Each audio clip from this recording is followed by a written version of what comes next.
Hello everyone and welcome to the round 12 trades vice captain video. A bit to get through today, so I'm just going to make this really quick because it's nearly midnight and it's way past my bedtime.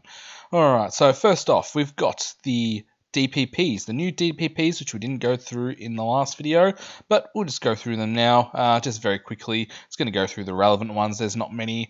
Bailey Humphrey, if you still got him, he's now a mid forward instead of just a forward.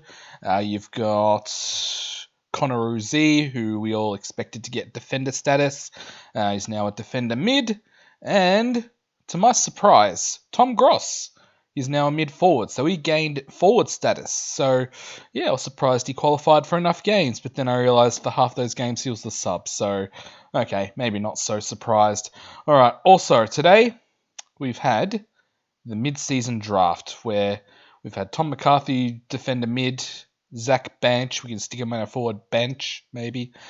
Forward, Harrison Ram, key defender. So Flynn Young forward, Michael Selwood the defender, Archer May forward, Oscar Adams defender, Rowan Steele midfielder, Jacob Newton small forward or forward mid, Cooper Trembath utility. So who knows where he'll be, what position he'll be in Supercoach. I'd say mid.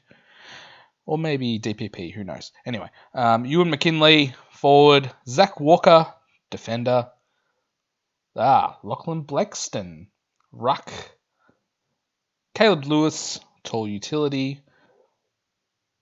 Noah Howes, forward.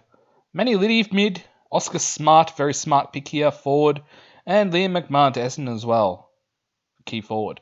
Anyway, so I'd assume all these guys are going to be 99k. They're not in Supercoach game yet, so we'll keep an eye out on that. Not that any of them will be picked this week anyway. All right, so let's get on to the team and what trades I'll be doing this week. All right, so first off, let's move all my players onto the ground that are playing this week. All right, so all my players are now where they should be. Alright, so what do we do this week? We've got 15 trades left, 12.5k left in the bank. Now, what I usually do during the buy rounds is, so the first buy.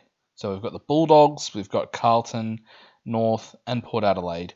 So what I usually do, I usually don't trade at all this round because anyone you trade in, well, Primos anyway, that I don't trade in, they're all going to have a buy coming up. So what I like to do is not trade in the first week and then bring in players, from those clubs that have the first buy, like your Carltons, your Power, Kangaroos and Dogs.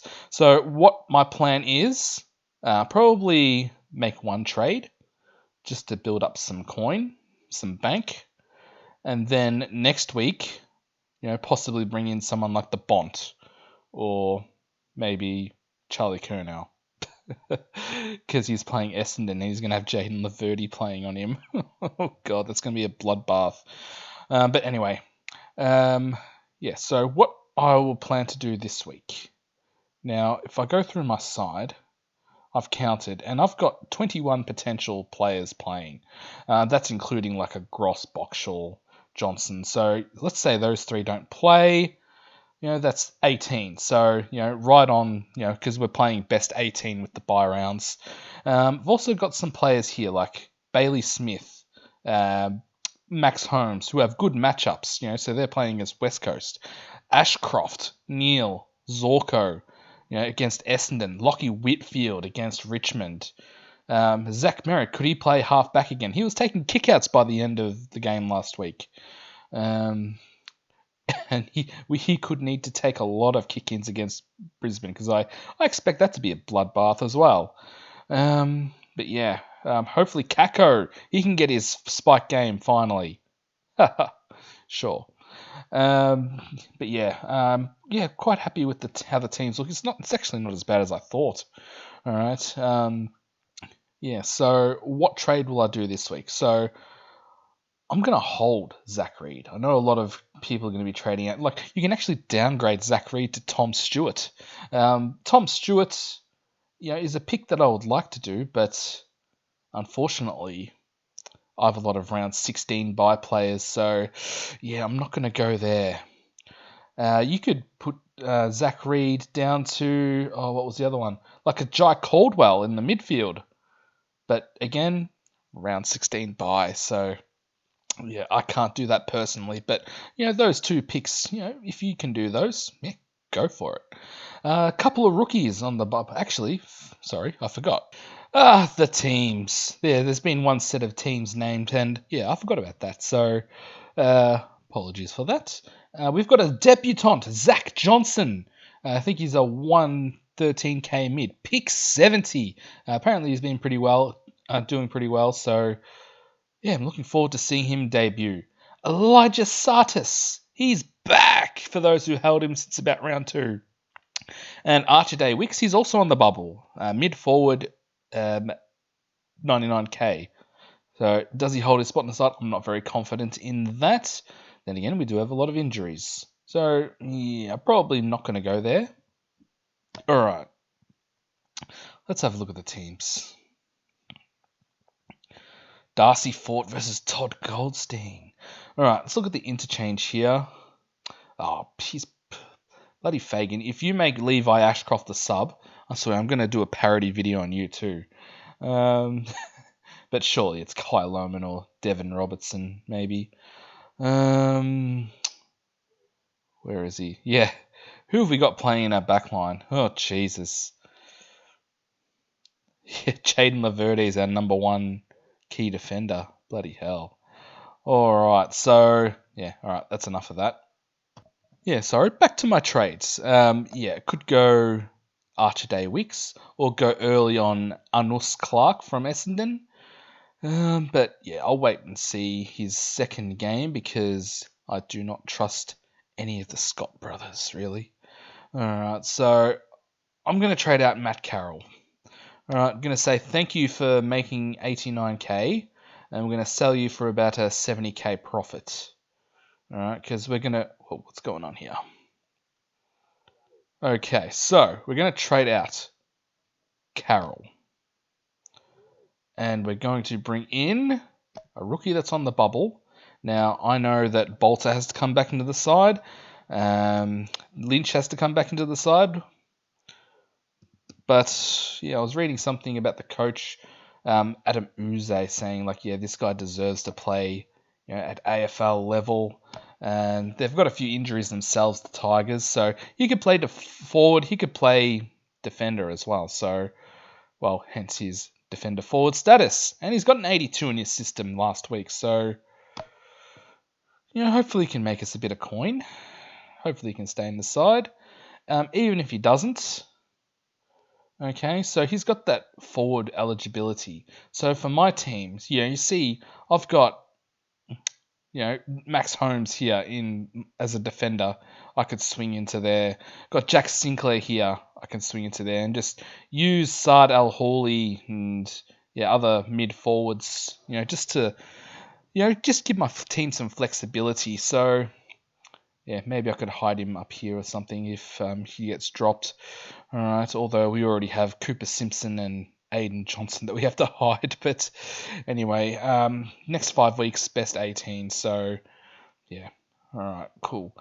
All right, vice captain and captain. So as you can probably tell by the thumbnail, I'm thinking Lachie Neale. But does someone like a Setterfield or a Durham or even Caldwell go to him? Put some time into him. He does average very high. I can't remember the exact numbers against the Bombers and at the Gabba as well. So he could be an option. I said I'm never going to put the captain on you again, but I didn't say anything about the vice captain. All right, so yeah, he's one I'm definitely considering. Or do I put it on Zorko? He's I could see Essendon just do what we always do and just kick the ball, hack the ball long, and just turn the ball over there in our forward 50. And then, someone could mark it like a Harris Andrews and just, yep, there you go. Here you go, Dane Zorko. Have some, 3 points. And yeah, no Kitty Coleman in the side as well, so he's one to consider as well. And also, you've got Lockie Whitfield, who, when do they play? They play GW 4:50. Oh, it doesn't matter because we can just wait till the late game. And yeah, these you can still put the captain on the ones with the blue dots. That means they got to buy. Yeah, you've got until the last game until they lock out. So, by the way, why the hell, when there's only 7 games, do we have a Sunday night game? Bloody hell. Come on. I hate these late Sunday games. 4:40, good. Then I can put out my round review video. Anyway, nice and early. But anyway, enough about that. Yeah, Lockie Whitfield against Richmond. Defenders score very well against Richmond. And yeah, he did go and had a bit of a change in role last week. Was that just a once-off just to get him into the game? Not sure, but I think my decision for the vice captain, Neil or Zorko. Oh, gonna go Zorko. Gonna go Dane Zorko. Just because, yeah, Neil could get some attention put into him. Yeah, so I'm just gonna go Zorko. All right, and captain, well, we could put Bailey Smith, although I think he should play. Hopefully that was it a shin, that he said he probably wouldn't have got up for, if it wasn't the Bulldogs. But yeah, he's got a bit of a break. He's got a Brownlow to win. Come on, Bailey, you got to play, mate. Or Maxi Holmes against West Coast could be an option. Could it be Tom Gross? No. I think I'm going to put the captaincy on Max Gawn. All right, what's he done? What's his 3-round average? 731k still, I can't believe it. 3,000 people have brought him in this week. What is he? Where's this? 3-round average of 138, 5-round average of 157. That's insane. Oh, geez, and he's only owned by 30%. Bloody hell, I'm glad we got him. I'm glad I started him. Alright, so yeah, I'm going to put the captaincy on Gawn. Alright, so, video's actually gone for longer than I thought. Thank you very much for watching, and I'll see you in the round 12 review. See you. Bye.